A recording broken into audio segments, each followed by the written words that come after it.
We are back. It's been a long, ever so anticipated wait, but we are back live as always from my crib, Manchester, New Hampshire, Season 2 premiere of the cult classic Fun with Fantasy. It's your guy, The Commish, and I present to you The Commish Presents Fun with Fantasy. Over the course of the next 16 weeks, recapping fantasy, reviewing teams, going through our sectors, and just a show for guys that want to be dudes but really want to be men. So let's get into it. Start off with some housekeeping. Our first sponsor is Huggies. Everyone knows I'm up to my eyeballs in baby shit. So what do you do for help with that? You go to Target, you get your Huggies. They're like the Frank Gore of diapers. They're dependable. They're not flashy.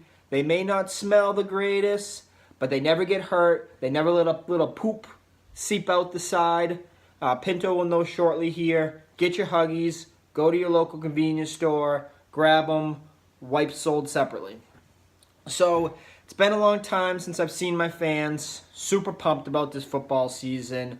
Basically screwed out of the fantasy baseball playoffs. So I've taken that time and just put it into fantasy football. So this is going to be a dynamite year. 2017's year of the commish. Everyone knows that. Let's get ready. Get ready for it. I'm 100% in.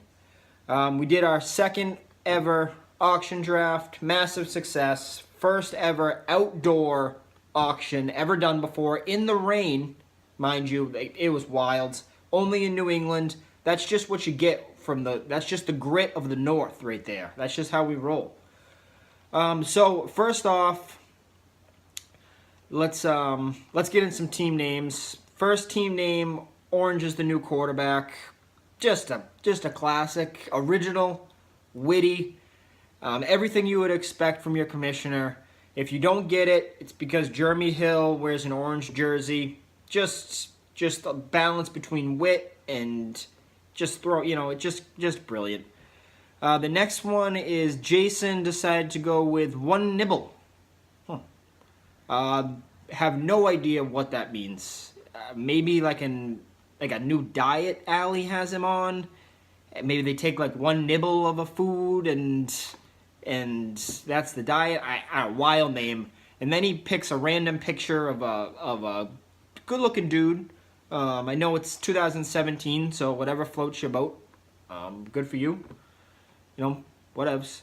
No other team names, though. Let's get on it.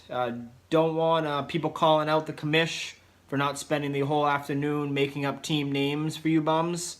I don't know who would waste their time coming up with original names, but don't want anyone calling anyone out. So, also a reminder to Brett, you owe Sean a team name. Time's ticking, motherfucker. 4 days, get it done. Brett also starts off with the $50 money ball. Thank you, Sean. Reminder, Sean, last place. Didn't actually get the shitter, but it's coming for you. Sign that motherfucking thing. Done. So, as always, start the season with draft grades. I started consulting with a little website called RotoWorlds. Shout out to them. Developed a fairly sophisticated algorithm that condenses each team's draft and spits out a letter grade. Complicated stuff. Most of you wouldn't understand. Way over your head. But here are the draft grades. Jason C. Just about average. Major hole in that defensive spot. I think that's what hurt him. Jared B-. Pretty solid. He went with the Tyreek Travis Kansas City combo. Week 1 versus New England could start your season off pretty bad. So I think that's why the B-. Shane went with got a C. Not great. Overcomable. The software said that they don't like it when you draft the same quarterback in back-to-back years, especially a rookie and a sophomore. It's just not great. So I don't make the rules. Sean, B-, solid score. Best player out until week 8. Kind of hurts. Probably kept him out of the A category. Ross, B-. again, that lack of a defense just kills you. Not even having the defense in that spot. It's a bold move. We'll see if it pays off. PJ with the lower score, D-. He never scores well on these things. Everyone's predicting that Rogers is just going to have an awful season, and I think that's what kind of killed him there. Brett has the first F. Ugh, you don't want to see that. That hurts a little bit. The putting all the money into one player is just not a great strategy, especially since he couldn't even fill that flex spot with a starting running back. That hurts. And then Mike, another F. That's back-to-back Fs for Mike year 2016 to this one. The software just doesn't like Mike Green. That's evident. Pinto, solid B. Solid score for the dad-to-be. We don't expect much from Pinto this year. He's going to have a lot on his plate right in the middle of fantasy season. That baby comes shooting out on a Sunday. What do? You set your lineup. Do you catch the baby? It's tough. You don't know what takes priority. I know what would take priority for me, but maybe not the same for Pinto. You don't know. So and also quarterbacks are killing him a little bit. And he went with the strategy of putting all his money into one player. It's a brilliant strategy. I think that's what brought him up to the B. But we'll see if it pays off. So let's dive into our sectors. Everyone knows we do our sectors at the end of the show. We got a lot going on here. Probably fairly long show, but just super excited to get back into this, to start rolling Fun and Fantasy out again. So let's start with Commish Bitch. Yesterday, we got a trade from New England. We traded Brissett for some washed-up wide receiver that doesn't make any sense. What are we doing? We just trade. We don't have another quarterback in the system besides Jimmy Garoppolo. So does that mean we're going with Jimmy for next year? Are we going to tag him at like $15 million to have him sit behind Brady for one more freaking season? Or are we getting rid of the GOAT, the greatest of all time, the best player to ever live, the best human being on the planet? You're just gonna cut him after he wins you another Super Bowl? It doesn't make any fucking sense. You keep Brissett for the next 2 years. He fills in after Brady. You say, see you later, Jimmy. Send him to fucking Cleveland where he can die.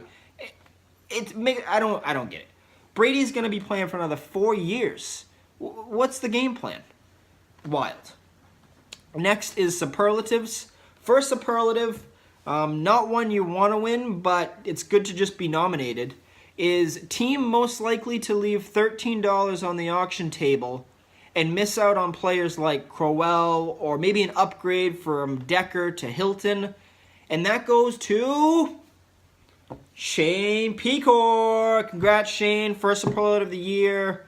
Big win for you. Next year, money management, let's do a little better. New segment is called Money Talk with a Man. Never done before. This is where we take a phone call and we discuss fantasy and money. First call is from a familiar face, fan favorite, Wayne Lecor. Wayne, what's on your mind, brother? Well, hi Brent, this is Wayne here. Good to have you back. Really happy. I noticed my team spent one team in my league spent a crazy amount of money on a 40-year-old quarterback. Was this wise, and should there be some reprimanding for it? Well, you've come to the right place to ask money. Everyone knows I'm a huge money guy because I like it. But you know the drill around here. One question. Everyone knows the laws, so I won't answer the latter half of that question, but I'll get into the former. No, it's not smart to spend more than $40 on a 40-year-old quarterback. You could have had Rodgers for cheaper. You probably could have Breeze for a lot cheaper than that. It's a wild move by your league mate, Wayne. Sounds like we got some real Patriot fans in there. Hey, fun fact of the day. The past 2 years, the last seed that made the playoffs also made the championship. Just saying. Is it even worth doing well in the regular season? Just saying. So, week 1, preseason of Fun with Fantasy, we'll call it week 1, in the books. lot going on, lot for this year. We switched up free agency. I've got some opinions on 3 wide receivers, which I told you schmucks to think about for baseball. We'll vote on it then. I'm kind of starting to be in favor of it. I think there are a ton of wide receivers. No one ever trades for wide receivers because you always have 2 good ones. So why not add that 3rd spot, make it a little more dynamic, change our league up a little bit. We were due for a good change, and we always like to be on the precipice of things. So it kind of makes sense. I'm starting to swing to that side. So join me every Sunday, morning before game time. Fun with fantasy. 2017. It's going to be a wild year. Let's go.